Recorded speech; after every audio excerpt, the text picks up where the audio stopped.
So we have here Richelle Direny. She's our licensed clinical social worker and qualified supervisor to help us understand a little bit more about psychotherapy. What is psychotherapy? Just to help to gain a better understanding of yourself and the world around you, how to interact with the world around you. And when should people seek therapy? You can seek therapy at any time, but oftentimes people usually want to seek it when they're in a crisis or something bad is happening. But I think it's just we could seek it at any point in time. When you feel like there is an internal conflict within yourself, when you sit with yourself and you can't seem to gain the answer, we oftentimes, we recommend that that's the best time to seek therapy. Why do you see people not getting therapy when they're struggling? A lot of times it's just it's a belief system. It's a culture could play a part in it. Your peer group, there's just different things. People don't seek it because they're viewed as, they're crazy or they have a mental health problem. And it really isn't. All of us got a little touch of crazy. So, go on the road and somebody cuts you off, you about to flip out. Don't mean you're bipolar. It just means that you're just physically overwhelmed.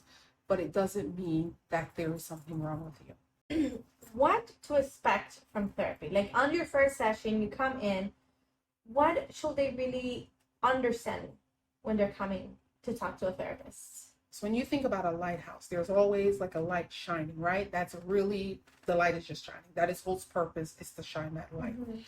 And you're just following the guidance of that light to get you to where you need to go.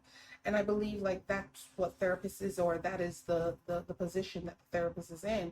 It's to help you, to guide you to your identified destination. They're just guiding you on your journey. That's literally all they're doing, just guiding you on your journey. It's not their journey, but your journey.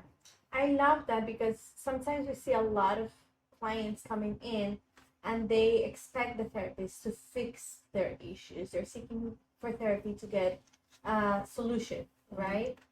So I think from what you're saying is we're here together, and it's not going to be a quick fix, but it's what is it that you want, and work together to get there. There are different types of therapies. Mm-hmm. How do you know who's the right therapist for you? I think it's important also to understand that there's so many different styles and modalities and the way people do things. I want you to talk a little bit about when to know this is my right therapist. Sometimes it could take maybe after the first or second session. Going in, walking in, you see your therapist. It's not, well, you're not the good or you're not good. Sometimes it takes a little while. But I think of, how do you know the right barber or the right hairdresser? It's your ability to connect. It's that person's willingness to get to know you and understand what works for you. It's their ability to listen to you. It is not just about getting to an agenda and fitting an agenda of what they prepared for you, but it's their ability to get to know you. We go to a hairdresser, and I learn a lot going to a hairdresser. People talk about their most intimate personal things. And why is that? Because it's their ability to feel comfortable. It's their ability to be vulnerable and not fear that their vulnerability is going to be taken advantage of. That's how you know when you are with the right therapist. And I think it's important to say it's okay to change if you don't feel that's the right fit. If you don't feel it's the right fit.